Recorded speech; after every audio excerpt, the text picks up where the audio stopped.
Құрметті достар, сонымен біздің эфиріміздің екінші бөлігі басталды. Менде әлі өте көп сұрақ. Кешірім сұраймын, бір сағаттың ішінде бәрін істей алмадық.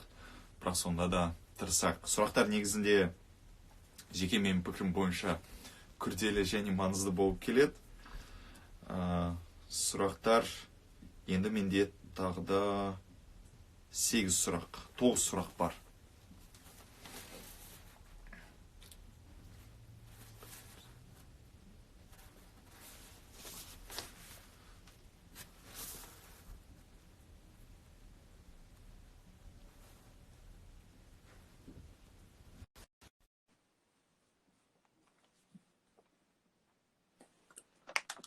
Кешірім сұраймын, суды ішіп алайын.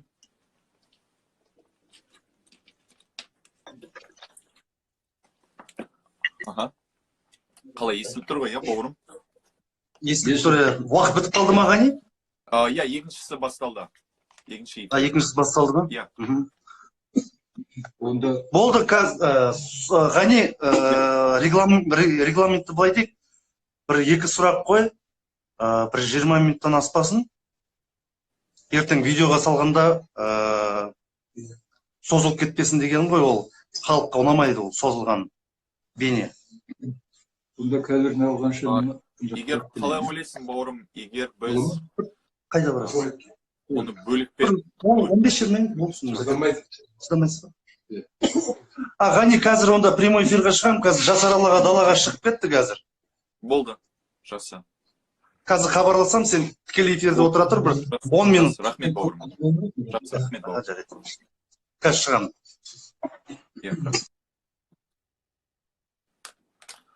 Сонымен, құрметті достар, біз Жасаралыға қазір 10 минут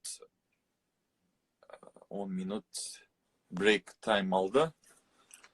10 минут демалуға. Сонымен, достар, сұрақтар сізге ұнады ма, ұнамады ма?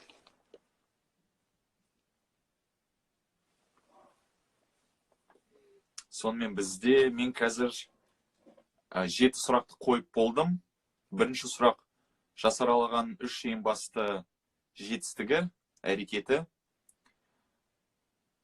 Кейін екінші сұрақ осындай болды. Назарбаев туралы айтсаңыз, ол қандай оқуды бітірді, жұмыс тәжірибесі қалай билікке келді.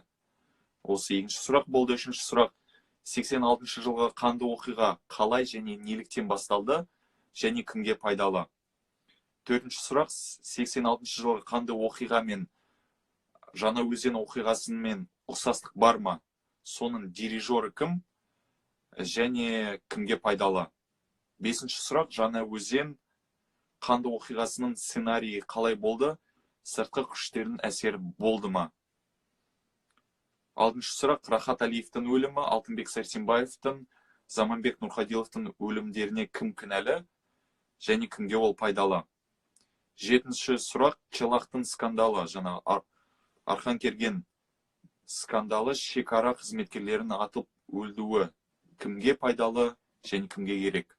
Міне осындай 7 сұрақты қойып болдым, үлгердім.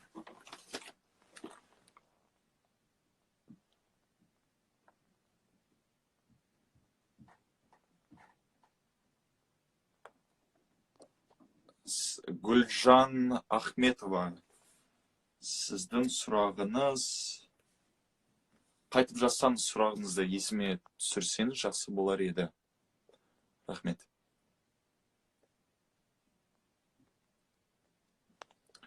Сонымен бізде келесі 9 сұрақ бар. 9 сұрақтар негізінде нақты сұрақтар және мен пікірім бойынша қызықты сұрақтар сияқты.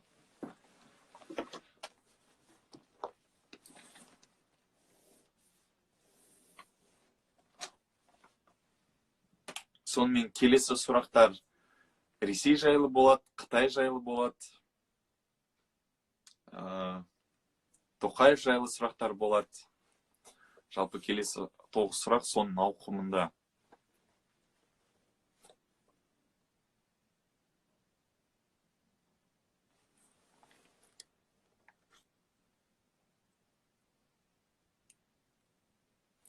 Мен сұрақтарды онда қазір барлық көшіріп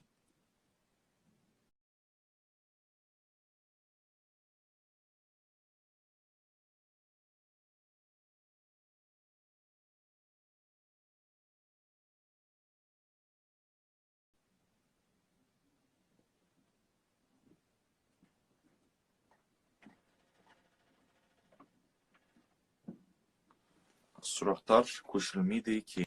Қазір сұрақтарды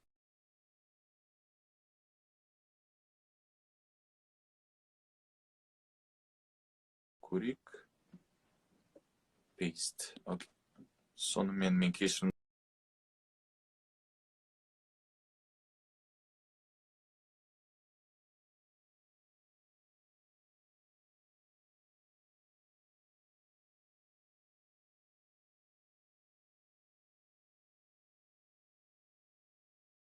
сұраймын, мен сұрақтарды салайын дедім. Сұрақтарды мен осында жаза алмаймын екен.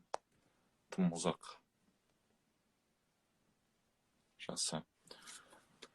Қытай экспансиясы қаншалықты рас? Енді Мамайды парламентке енгіземе қалай ойлайсыз, аға? Жасы осы сұрақтардың біреулерін мен қоятын боламын. Жазып алайын.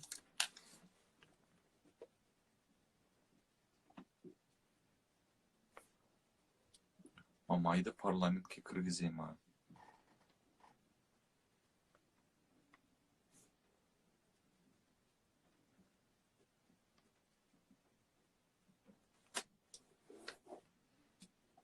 Сонымен, мен ойша мен осында кейбір сұрақтарды жаздым. Рысбек Сәрсенбаев нағыз оппозиционер ма? Білмеймін, қаншалықты осы сұрақ маңызды болады. Көрем. 86 жылы жастарға Назарбаев арақ берді ма? Осы сұрақты қоюға болады деп ойлаймын. Келесі сұрақ: Алиевтің күресін тез қаншалықты шындық, 100% шындық жазған кітап па? Мен білмеймін, ол кісі ондай сұраққа жауап бере ала ма? Мамайды парламентке кіргізеді ма? Осы сұрақты қоюға болады. Өткенде прямой эфир Мамай туралы сұрағанда әзірге айта алмаймын, уақыт көрсетеді деп едің. Енді қазір бірдеңе сол туралы ма? Айта аласың ба?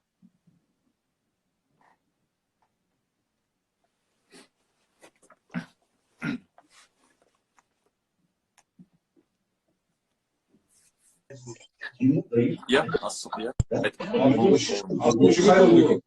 Герой Батыров. Есім тұр ма? Ғани, сен көрінбей жатсың қазір. Бұл шықтыңыз міне. Ғани, саған айтайын деген, осыдан кейін сен сұхбаттардың бәрін сақтап қоюға, галереяға ма? Мен ол жағын айтсам білмеймін, мені тырыстым бірден настройкада істедім. Алькор, қойшы жаңағы. Прямой эфирға шықшы. Қазір бастаймын оны тікелей эфирді, ары қарай разбереміз. Болды, рахмет. Жасаралыға, менде келесі сұрақтар бар. Сонымен 8-ші сұрақ. Яға, естіліп тұр ма? Менде келесі сұрақтар бар.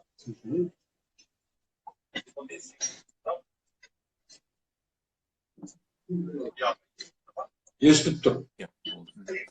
Сонымен Қазақстанның сыртқы елдердегі жау мемлекеттер және дос мемлекеттер. Кімдер?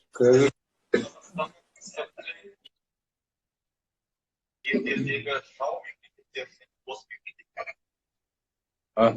Түсінікті.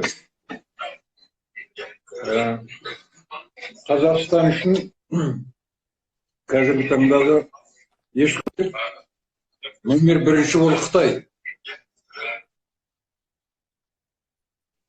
Екінші Путиндік Ресей. Осы екеуі негізгі біздің. Ал енді дос мемлекеттер әрине ол Түркия. Сосын бүгінгі таңда мына біздің жағдайымызға байланысты мен ақш-ты айтар едім дос мемлекеттер. Өйткені ақш бұл жағынан бізге бір кепілдік беріп тұрған сияқты. Сол мысалға Қытай болсын, Ресей болсын, ақш-тан сескеніп көп нәрседен аяғын тартады. Ал егер ол болмаса бізге қиын болар. Қазіргі жағдайлардан көріп отырмыз. Мысалға Қытайдағы масқара қуғын сүргін концлагерлер, солардың барлығы ол бекер емес. Қытай жалпы қазір геноцид саясатын жүргізіп жатыр ғой. Ал бұған негізгі тосқауыл болып отырған меніңше ол ақш-тың санкциялары және ақш-тың Қытайменен бәсекеге түсіп экономикалық тұрғыдан әсіресе оны ауыздықтап отырғандығы. Сосын әрине қазір көріп отырмыз, мына Түркияда сол Қытайдағы жағдайға байланысты, Шыңжаңдағы жағдайға байланысты 80-ге жуық қалада толып жатқан халық көшеге шығып наразылық білдіріп жатыр. Оның барлығы өзінің әсерін тигізеді. Демек, олар біздің достарымыз, біздің қамқоршыларымыз, біздің қорғаушыларымыз деп айтуға болады. Сосын әрине енді мына Еуроодақтың мемлекеттері қазіргі жағдайға байланысты мынау әсіресе тоталитарлық, диктаторлық айналамыздағы мемлекеттерге өз әсерін тигізетін күш деп есептеймін. Еуропарламент болсын, жалпы алғанда Еуроодақ, ол да біздің достарымыз деп есептеймін. Енді басқа елдерден әрине ананы мынаны айтуға болар еді, ол енді бірақ қажет шамал деп ойлаймын. Дұрыс. Негізгі келесі сұрақ. Евразес, Таможенный союз, ОДКБ, ШОС ұйымдағы біздің мүшелік қаншалықты Қазақстанға пайдалы? Және біздің ұлттық мүддеміз осы ұйымдарда сақталады ма? Бұған мен үзілді кесілді айтамын. Бізге зиян болмаса пайдасы жоқ олар. Өйткені қай-қайсысы да мына Еуроодақ, мысалға ШОС барлығы да тағы да сол мен айтқан Қытай мен Ресейдің басшылығымен, солардың ықпалыменен құрылып жұмыс істейтін ұйымдар ғой. Сол себептен әрине олар бұл жерде тек өздерінің мүддесін ойлайды, өздерінің мүдделерін қорғайды. Ал Қазақстанға тек қана пайданың көзі ретінде қарайды. Әлсіз мемлекеттен. Әсіресе бізді әсер етіп тұрған әрине Назарбаевтың билігі, Назарбаевтың режимі, сатқын режим, сатқын билік. Олар соны біліп отыр, соны пайдаланып отыр. Сол үшін мына одақтарды құрып, сол арқылы Қазақстаннан өздерінің пайдасын табу үшін жасалған ұйымдар бұл. Мен мысалға Еуропарламент пенен Еуразиялық одақты егер кейде параллель жасап жатады ғой, екеуін қатар қойып қарасам, Еуропарламент ол демократияға сүйенген, адам құқықтарына сүйенген мемлекет, ұйым. Евразес бұл Еуразиялық одақ, бұл барлығы қазіргі империялық шовинистік Ресейдің мүддесін қорғайтын, соның пайдасы үшін құрылған ұйым. Бұл жағында ешқандай күмән жоқ. Жас аға, менде келесі сізге сұрақ. Қытайдағы заңсыз қамалған қазақ қандастарымызға кім қорған бола алады? Бұны жаңа бір сөзбен айтып та кеттім. Бұған ең алдыменен қорған болатын әрине біздің үкімет емес, керісінше сол Қытайдағы қуғын сүргіндердің болуына себеп болып отырған біздің үкімет, Назарбаев үкімет режимі. Өйткені олар, айттым ғой, елдің мүддесін емес, Қытайдың мүддесін күйтіп отыр. Мұнайымызды беріп қойды, ананды беріп қойды, мынанды беріп қойды. Соның ыңғайына жығылып сөйтіп атқан үкімет қалай қорғайды? Сондықтан бізді қорғайтын мына халықаралық ұйымдар, ең алдымен. Халықаралық адам құқығын қорғау ұйымдар, әртүрлі қазіргі белгілі, сосын ақш-тың департаменті, мемлекет департаменті, жаңағы айтқан Түркия, солар өздерінің осындай әлгіндей Қытайдың озбырлығына, ондағы түрк мұсылман халықтарына жасап жатқан қуғын сүргініне қарсы жасап жатқан шаралары, олар біздің пайдамызда. Олармен Қытай мәжбүр болады санасуға. Бізбен санаспаса да. Біздің Назарбаев басқарып жатқан Қазақстанмен санаспайды, ал олармен санасады. Сондықтан әрине Қытайдағы қазақтардың жағдайы, ұйғырлардың жағдайы, біздің бауырларымыздың барлығының жағдайы қазір тікелей осы мен айтқан беделді, ірі, күшті мемлекеттердің әрекетіне тікелей байланысты. Менде аға келесі сұрақ, нақтылайтын осы мәселеге байланысты. Қытай қазақ шекарасын заңсыз кесіп, қашып келген қандастарымызға саяси босқын мәселесін беруге кім әлдене кедергі? Өкінішке орай ең алдымен бұған кедергі тағы да біздің сол мынау сатқын билік. Өйткені олар бәрі ақымақ емес қой. Олар топас емес, олар нақұрыс емес соншалықты, ештеңені түсінбейтін, білмейтін. Олар біліп отыр, ол қайдан келсе де, Қытайдан келсін, басқа жақтан келсін, қазақ қайдан қорған іздейді? Тек қана Қазақстаннан. Сол үшін келді олар. Қазақстанға өзінің отанына сеніп, осынан қорғаныш табамыз, осынан біз баспана табамыз деп. Сөйтіп келген кезде не болып жатыр?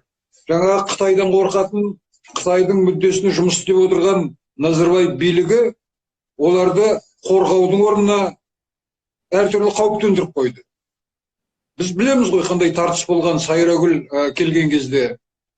Оған әркі сатқын адвокаттарды апарып қосып қойды. Сатқын журналистерді төңірегіне келтіріп, оны Қытайға беріп жіберді. Тек үлкен қиындықтарменен Сайрагүл ақыр аяғында Құдайға шүкір шетелге кетіп, Швецияға кетіп құтылды. Мына біздің биліктен құтылды ол. Тек Қытайдан ғана емес. Одан кейін болған жағдайларда анау екі азаматымыз, одан кейін тағы да келіп жатыр. Олардың барлығы жаңағыдай үмітпен келді. Сол Қытайдың әлгі нәубетінен қалай құтыламыз деп, өз отанына. Сонда бізден қорған таппай жатыр. Сондықтан ең бірінші кедергі біздің қайдан келсе де өз еліне келіп пана іздеген азаматтарға кедергі келтіріп отырған Қара Орда. Мен мына Ақ Орда дейді, Ақ Орданы қимаймын бұларға. Бұл Қара Орда. Сондықтан осы Қара Орданың қара саясаты, қылмысты саясаты барлығына кінәлі, осы азаматтарға осындай кедергі қойып отырған. Аға, менде келесі сұрақ, сонымен еліміздегі Қытай экспансиясы ксенофобия ма? Яғни Қытай экспансиясы шындық па, әлде жалған ба? Одан қауіп бар ма, жоқ па? Егер қауіп болса, онда кім елімізде және не үшін соған жол беруде? Әлбетте, кейбіреулердің айтқанындай, бұл өзі ойдан шығарылған ксенофобия деп жаңағы негізі жоқ деп, бұл өтірік. Ол Қытай мүддесін ойлайтындардың айтасын. Анау дос көшім сияқты сатқын біздің өзіміздің арамызда жүрген оңбағандар бар. Солар айтады ғой, Қытайдан қауіп жоқ. Қытай еш уақытта қазақпен соғыспаған, анау мынау деп жаңағыдай. Қазірде соғыспайды деп. Шынымен соғыс жүріп жатыр. Ол міндет емес, әлгі қаруменен, зеңбірекпенен соғысу. Экономикалық, әлеуметтік соғыс жүріп жатыр. Біздің байлықтарымызға ие болып жатыр ғой. Одан кейін ол егер бәрін беріп қойса, соғысып не қылады? Сөйтіп бейбіт жолменен жұмысқа экспансия жасап алып алады барлығын Қытай. Сол тұрғыдан алған кезде әрине Қытай қаупі бар. Ол реалды нәрсе. Ол өте қауіпті, бізге тікелей төніп тұрған қауіп. Егер мысалға Қытай біздің Қазақстанның ішінен мына сатқын биліктің көмегімен күш алатын болса, онда анау Қытайда қазаққа жасап жатқан бүкіл әрекеттерін бұндағы бізге де жасайды. Оған тоқтамайды ол еш уақытта да. Оның тәсілдері мол. Бұл Қытай деген өзі бұрынғы ана заманнан бері әбден осыған үйреніп алған, төселген, тәжірибелі империя ғой. Бөліп алды, билік саясаты осылардан шықты ғой кезінде.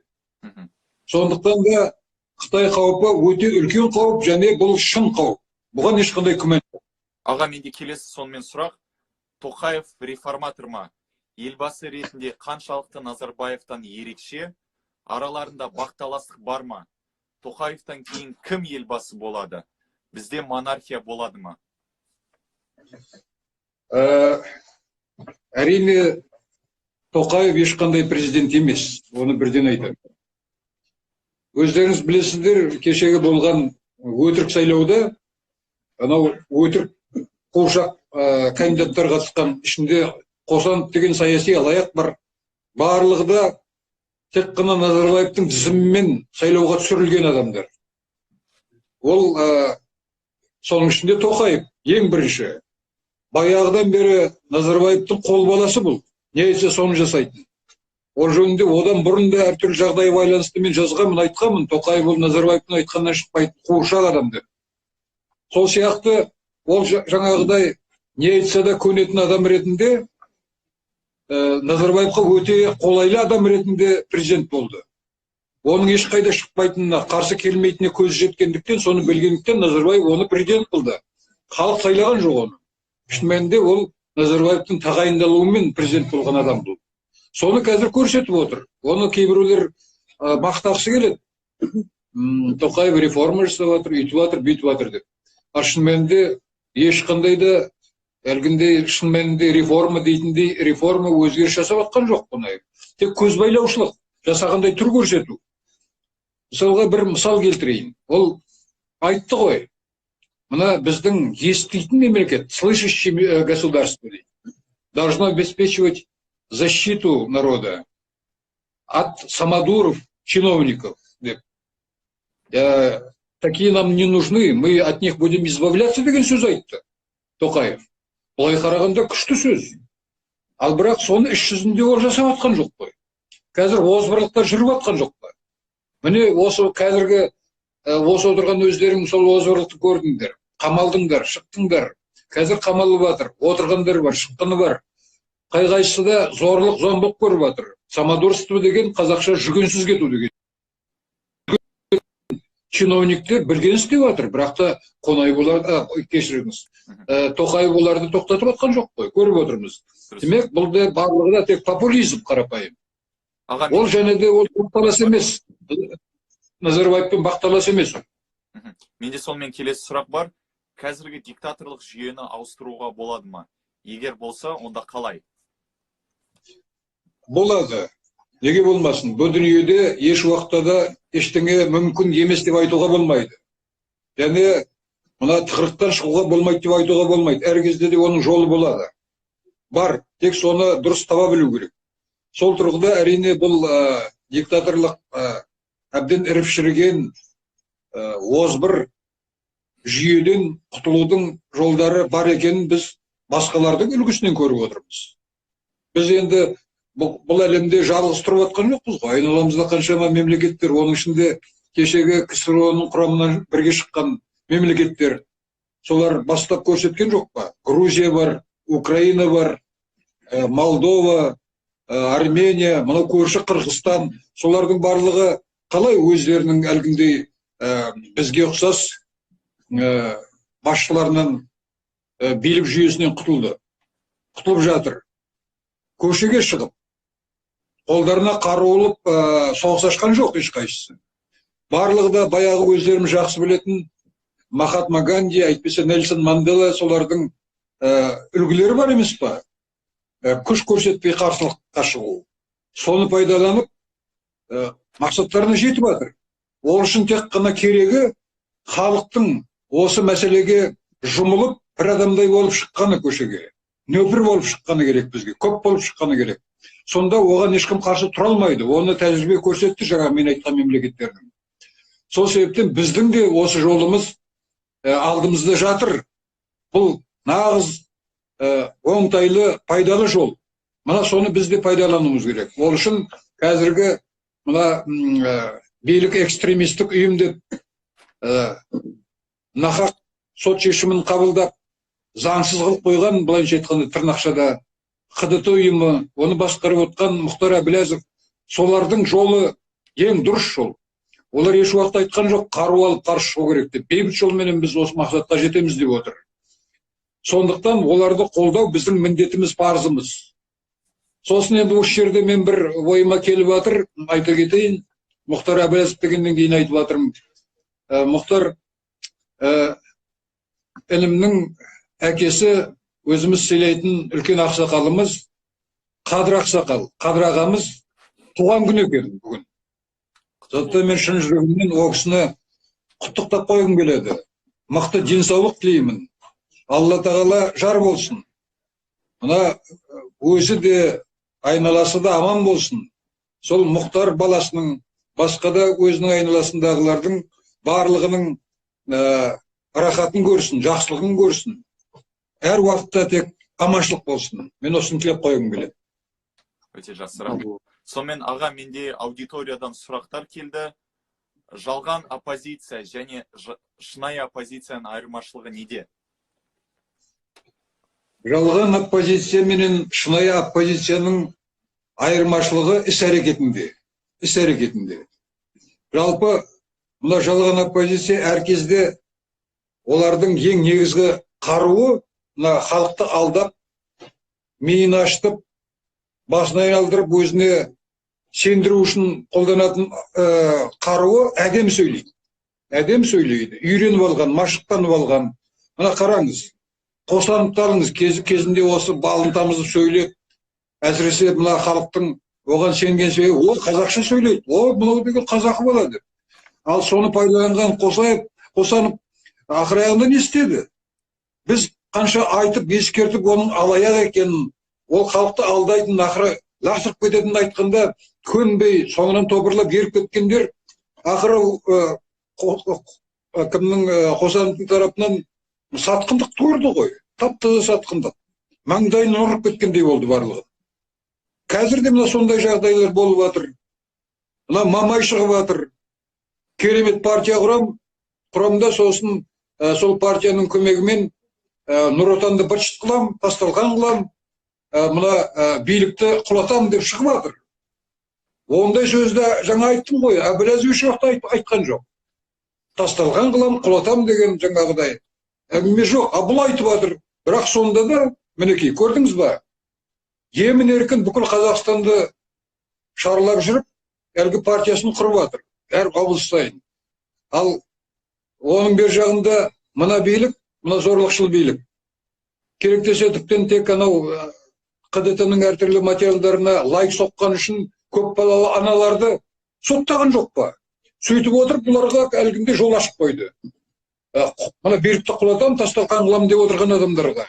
Бұған кім сенеді? Міне, осының өзінен көруге болады. Әдем сөздердің ар жағында үлкен өтірік жатыр бұлардың. Бұлар ойын ойнап жүр. Қазақта сөз бар. Ойының осылсын деген. Түбінде бәрі бұлардың ойыны осылады.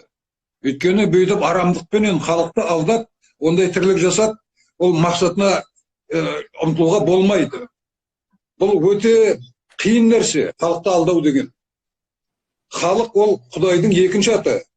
Сол себептен де халық бұл қасиетті ұғым.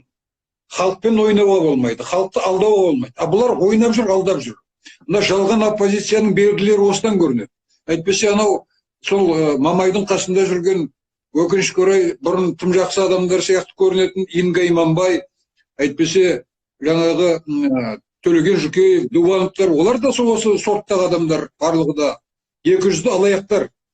Сосын жаңағы Тұрғынбаев шығып жатыр қазір. Мұқтай деген ақын сымақ бейшарамен бірге. Саяси надан топас ол Мұқтай деген бәлекет.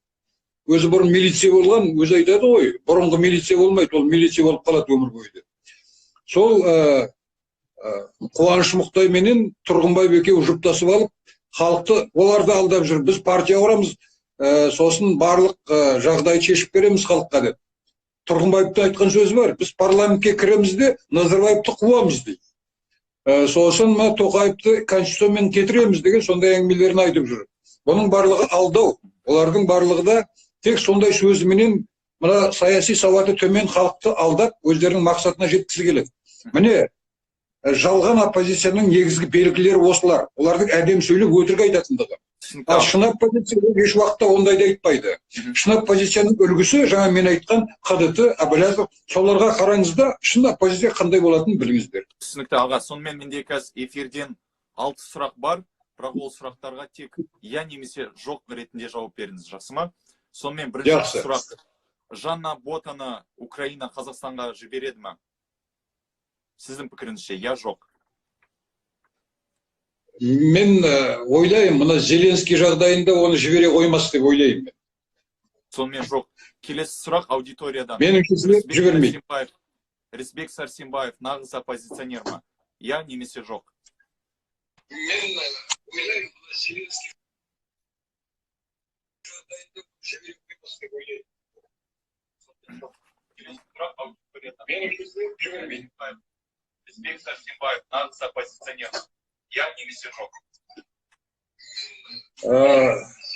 Жоқ. Жақсы, келесі сұрақ. 86 жылғы жастарға Назарбаев арақ берді ма? Я жоқ?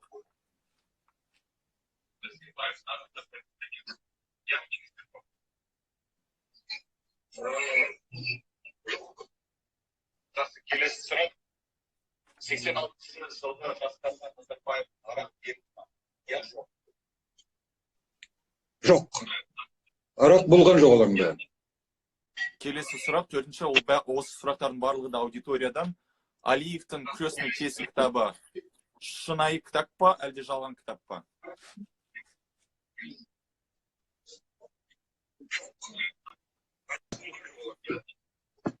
Келесі сұрақ, төртінші, осы сұрақтардың барлығы да аудиториядан. Алиевтің «Крестный тесть» кітабы шынайы кітап па, әлде жалған кітап па? Мен ол кітапты түгел оқып шықтым.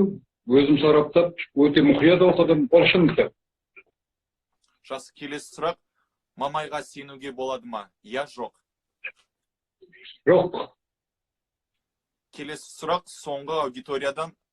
Айман Умарова үкіметтің адамы ма, әлде жоқ па? Жоқ. Түсінікті. Сонымен ағас, менде соңғы екі сұрақ қана қалды.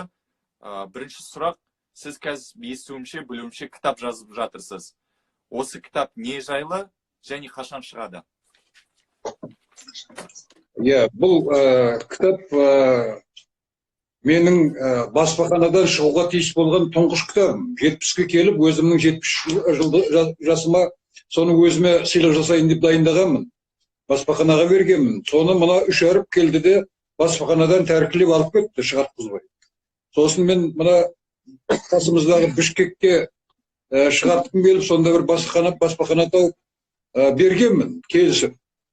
Бірақ өкінішке орай, екі арада шекара бар, соны пайдаланған мына 3 әріп тағы да тосқауыл қойып қойды. Қазір мүмкіндік болмай қалды ол кітапты алып келу.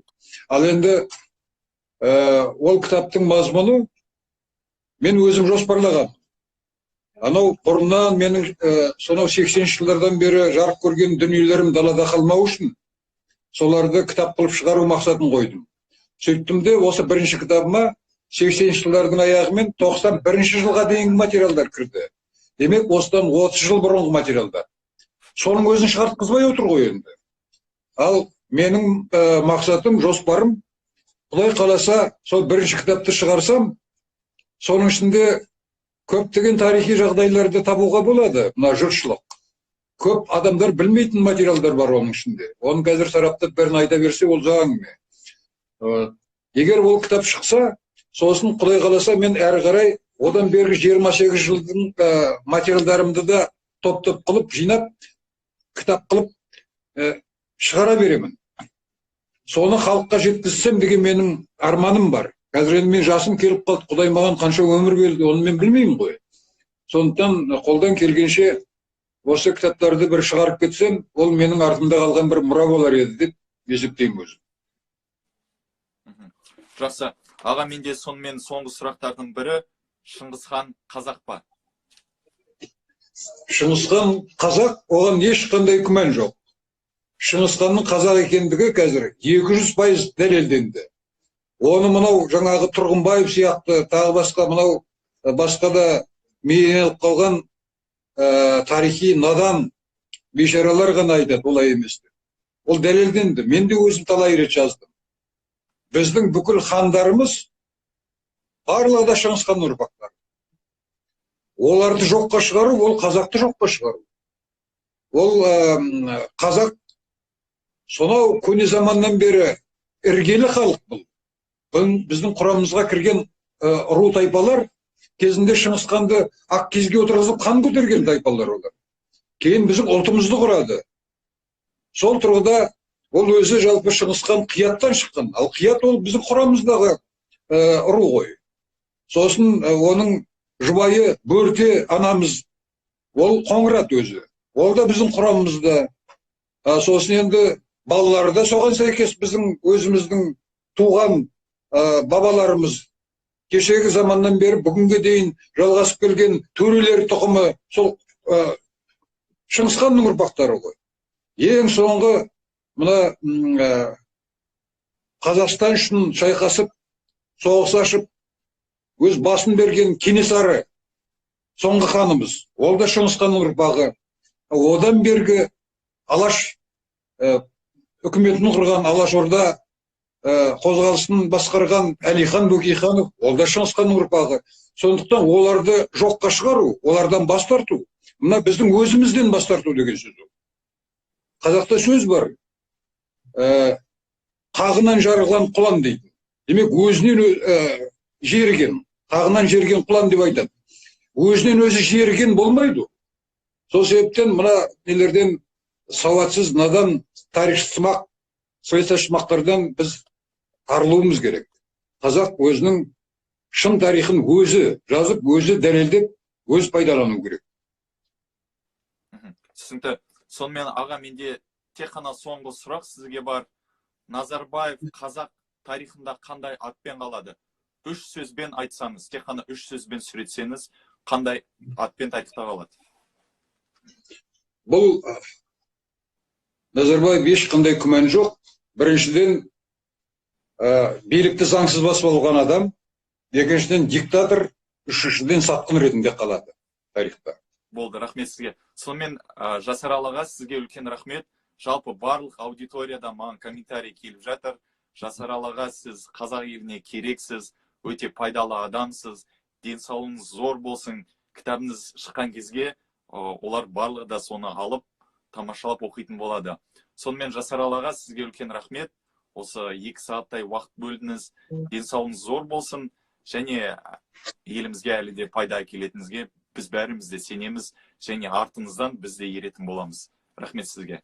Ғани, сенің өзіңе де үлкен рахмет. Мынандай әңгіме өткізіп, мынау халыққа жеткізіп атқаның үшін, сондай мүмкіндік бергендерің үшін, мынау отырған азаматтардың бәріне рахмет. Өйткені мен я болмаса басқа біреу, біз өзіміз тек қана ештеңеге жете алмаймыз. Тек қана осындай азаматтардың көмегімен біз бір ұшпаққа шығамыз. Сондықтан Алла тағала жар болсын. Барлығына да амандық тілеймін. Ең алдыменен біздің халқымызға аманшылық тілеймін. Бәрімізде арманымызға жетіп, ертең Назарбаевтан құтылған, оның режимінен құтылған еркін Қазақстанда өмір сүрейік. Менің тілегім сол. Көше партиясы жасасын. Көше партиясы жасасын деп отырмын. Келсін. Иә. Үлкен рахмет. Сау. Алла жар болсын. Өзің де сау бол. Жақсы, рахмет.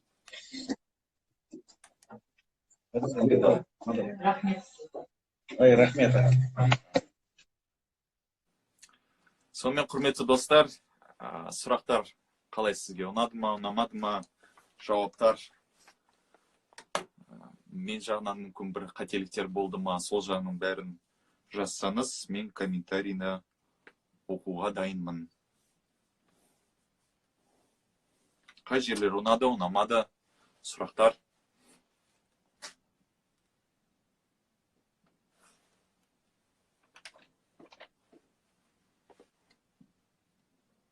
Күшті өтті дейді біреу, ұнады.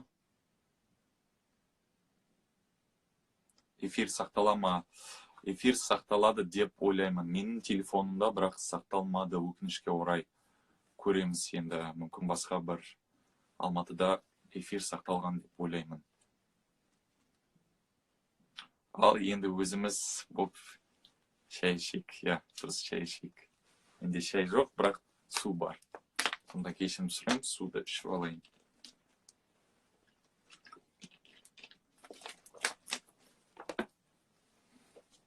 Келесіде Құдай қаласа бізде Людмила Козловская болу керек.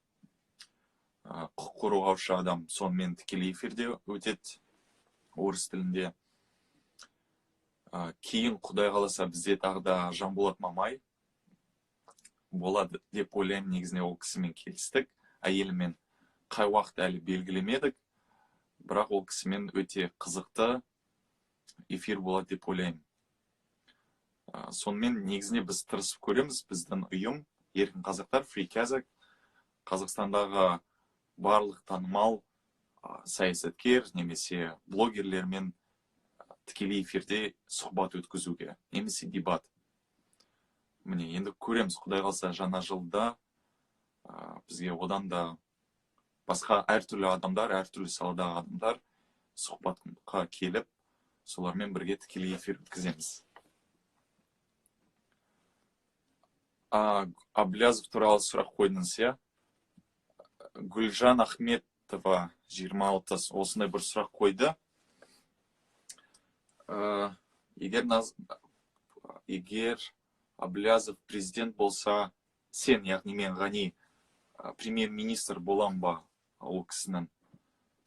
Мен енді нақты айта алмаймын, болашақ қандай болатынына.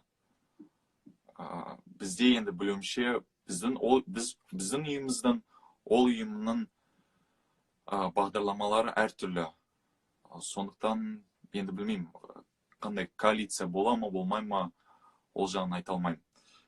Енді Құдай қалса уақыт көрсетеді, ең басы қазір ол жүйені ауыстыру. Ең басы сол бізді мазалау керек, ал болашақ көрсетеді Құдай қалса.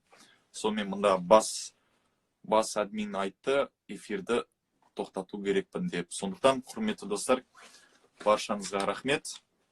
Эфирді тоқтату керекпін. Сонымен рахмет сіздерге, сау болыңыздар. Мен қазір басқа бір видеолар жазатын сияқтымын. Рахмет сіздерге, сау болыңыз.